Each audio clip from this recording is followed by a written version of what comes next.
a la decana, al decano emérito y a todos los compañeros y compañeras que se dirigieron a ustedes, mi agradecimiento por sus palabras.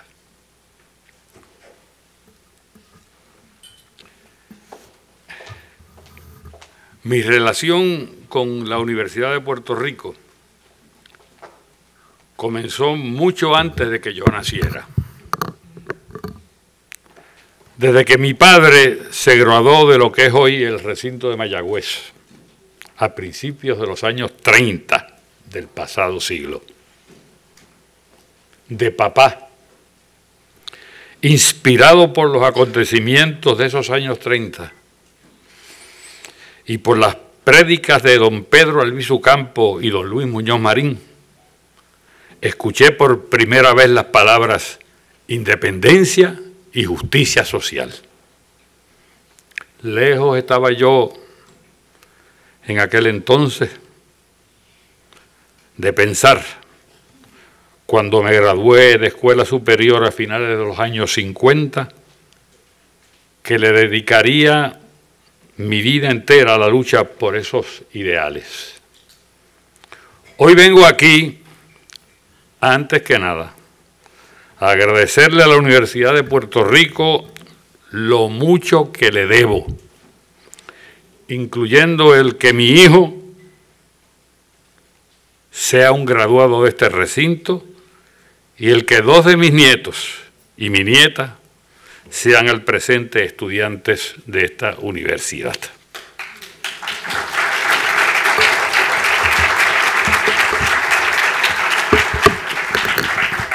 Aunque yo no tuve el privilegio de cursar mis estudios en este recinto, sí pude hacerlo durante el verano, cuando tomé cursos de literatura puertorriqueña y filosofía aquí en Río Piedras.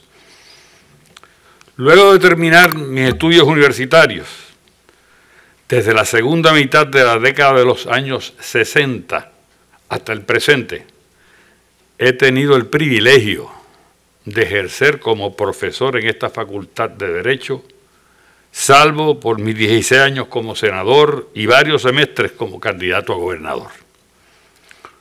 Son muchas las lecciones y enseñanzas que he recibido durante esa prolongada trayectoria como profesor. En el día de hoy destaco solo alguna de ellas por su particular relevancia en mi formación personal y política. Agradezco el rigor intelectual y ético del profesor Raúl Serrano Hales, que en paz descanse, quien con su prestigio como ex juez del Tribunal Supremo y profesor, y ante la oposición de muchos, fue factor esencial para mi ingreso en esta facultad en aquella época de discriminación rampante contra el independentismo. Agradezco también al profesor Francisco Manrique Cabrera, mentor del patriota don Juan Maribraz, en la Facultad de Humanidades durante uno de sus cursos de verano sobre historia de literatura puertorriqueña. Adelantándose por más de medio siglo a los informes de Casablanca del 2005, 2007 y 2010, al caso de Sánchez Valle y a la ley Promesa, en aquellos tiempos de pompa colonial, se atrevió a decir a sus estudiantes, entre los cuales yo me encontraba, en frase rotunda, certera y hasta mordaz y soez, y lo cito: el Estado libre asociado no es ni toalla, es pezuña en el mondongo colonial. Termino la cita. También recuerdo la lección que me impartió hace ya muchas décadas el ex rector de este precinto, don Abraham Díaz González. Pocos días después de unas elecciones, cuyos resultados, como de costumbre en aquel entonces, no fue el esperado, me dijo en el antiguo salón de la Facultad de Profesores, aquí, en Leyes, y lo cito: no te preocupes, Rubén, sigue adelante, que en esta vida lo importante no son las flores, lo importante son los amores. Y cierro la cita. Constancia, perseverancia, no rendirse jamás. Agradezco además las innumerables enseñanzas de compañeros y compañeras de la facultad y de la biblioteca y de mis estudiantes de las más diversas ideologías que con sus interrogantes y observaciones fortalecieron mi profunda convicción de que la patria libre y justa debe ser de todos y para todos. Y gracias sobre todo a los estudiantes que contra viento y marea durante décadas han sido vanguardia y punta de lanza a costa de innumerables sacrificios en la lucha por una universidad más libre, más justa, más democrática. A ellos todo mi afecto y agradecimiento. Pero las lecciones y enseñanzas que he recibido en esta universidad no provienen solo de consejos y luchas edificantes, provienen también de los obstáculos que he tenido que enfrentar. En mi pueblo de Bonito dicen: vayan las verdes por las maduras. Pero también dicen: no hay redención sin calvario.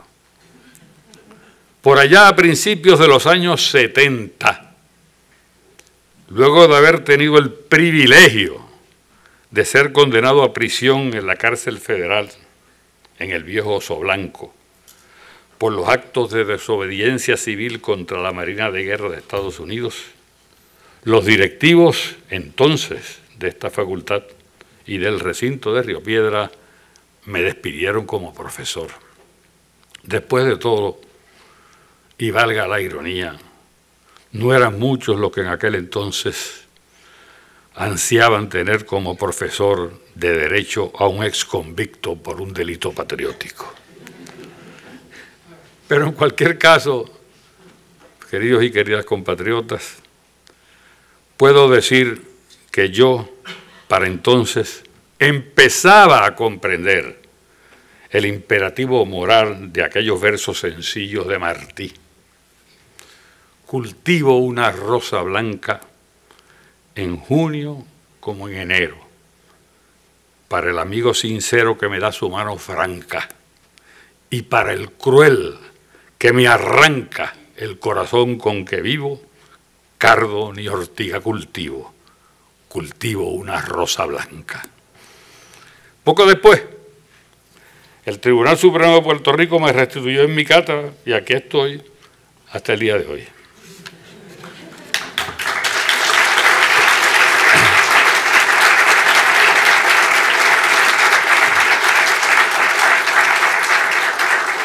En Vieques, 30 años después de Culebra, también hubo cárcel para este servidor y para cientos de puertorriqueños y puertorriqueños de las más diversas ideologías, pero no hubo destitución.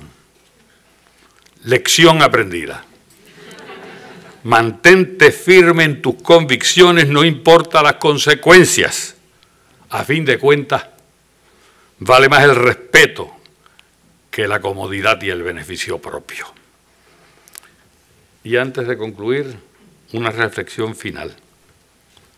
A principios de la década del 70, para ser específico, en el 1973, el exgobernador don Luis Muñoz Marín, pretendiendo, estimo yo, orientar a su pueblo hacia el futuro y no hacia el pasado, dijo las siguientes palabras refiriéndose a Acción Social Independentista, organización fundada por él poco antes de fundar el Partido Popular. Lo cito textualmente. Acción Social Independentista, en su nombre, simbolizaba las dos cosas, la justicia social y la independencia. No era independentista y que a lo social se lo llevara el diablo, ni era social sin la independencia. Ahí es que está Rubén Berríos ahora. Cierro la cita. Hoy, en el 2025, todavía estoy y estaré luchando por la libertad y la justicia social de mi patria. Porque hoy todavía estamos en la colonia y en cuanto a lo social, tomando prestadas las palabras del exgobernador, hace tiempo que se lo llevó el diablo. Y desde hoy en adelante, con más tiempo y dedicación que antes, porque de la lucha por la libertad de la patria uno nunca se jubila. Pero a fin de cuentas, mis queridos compatriotas, y esto es lo verdaderamente importante, ¿cómo logramos la descolonización de Puerto Rico a la cual aspira la gran mayoría de los puertorriqueños y puertorriqueñas? La historia es la mejor maestra. Hace mucho tiempo tengo la convicción de que los imperios solamente se sientan a hablar con las colonias sobre la descolonización solo cuando, como consecuencia de una crisis política, no les queda más remedio que sentarse a hablar. Así aconteció con España en 1897. Como consecuencia de la guerra de Cuba y la fundación del Partido Revolucionario Cubano y su sección de Puerto Rico. También sucedió con los Estados Unidos, desde mediados de la década del 40. Fue entonces cuando